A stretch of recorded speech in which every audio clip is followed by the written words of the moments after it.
કુંભારવાડા રોહિત મિલ વાળા ખાંચામાં રહેતા પરિવાર અજમેર ગયો અને ઘરમાંથી ચોરી કરી તસ્કરો ફરાર થઈ ગયા। ભાવનગર શહેરના કુંભારવાડા વિસ્તારમાં રોહિત મિલ વાળા ખાંચામાં ક્વાર્ટર નંબર 11 માં રહેતા સોહિલભાઈ તેમજ તેમનો પરિવાર અજમેર દરગાહ પર જાત્રાએ ગયા હતા। પરિવાર બહાર ગામ હોય આ દરમિયાન તેમના બંધ મકાનમાં તાળાતોડી તસ્કરો ઘરમાં પ્રવેશી આશરે 6 લાખ રૂપિયાની ચોરી કરી નાસી છૂટ્યા હતા। અજમેરથી પરત ફરતા ચોરી થઈ હોવાની જાણ થતાં સોહિલભાઈએ પોલીસને જાણ કરી હતી, જ્યારે પોલીસ સ્ટાફ ઘટનાસ્થળે પહોંચીને વધુ તપાસ હાથ ધરી હતી।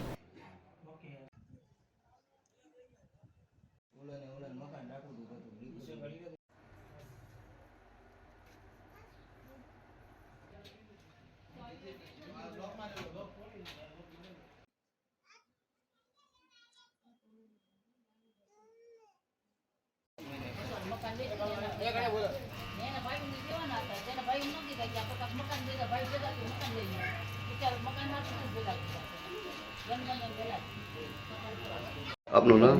Pathan Sohail Khan Ashraf Khan, Kumbharwada housing board quarter number 11। અમે ગયા હતા અજમેર અને ઘરે ચોરી થઈ ગઈ છે। 6.5 લાખ રૂપિયા રોકડા હતા। તો તમને કેમ ખબર પડી? અમે અહીંયા અત્યારે ઘરે આવ્યા સવારે તો તાળું તૂટેલું હતું ને અંદર જોયું તો ફ્રીજ આ બધું ખુલ્લું હતું, એટલે મેં પોલીસ ફરિયાદ આડોશ પાડોશને પૂછ્યું તમે? આડોશ પાડોશને પૂછ્યું તો એ લોકો એમ કીધું કે તમે આવી ગયા છો, એટલે મેં જોયું કે તાળું પડ્યું છે બહાર।